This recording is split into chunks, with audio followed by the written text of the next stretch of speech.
7 years, Charlotte County detectives finally identified the victim of a serial killer. This is Jerry Lombard, but he's been known as John Doe #1 for nearly 3 decades. NBC2's Samantha Serban is live explaining how detectives finally figured out his identity.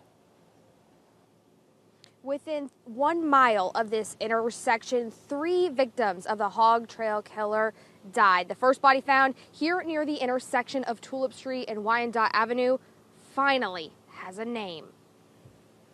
Jerry Lombard is John Doe #1. 27 years after a decomposing body was found in these woods, we walked in there and we saw it, and that was it. Detectives can now confirm it's Massachusetts native Jerry Lombard. He was never reported missing by the family. He was known sort of as a vagabond in the family, even though he was married and had a couple of kids. For nearly 3 decades, detectives tried every way to put a name to the remains.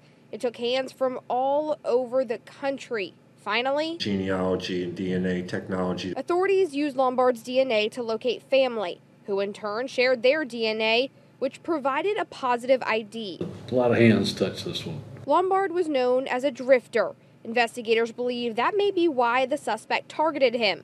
That suspect, the Hog Trail Killer, death row resident Daniel Conahan. He was enticing men from various bus stops and gatherings and camps into the woods using money, drugs, and alcohol as an enticement for them to consent to pose for nude bondage photos. Lombard's body was found only half a mile away from 2 other victims.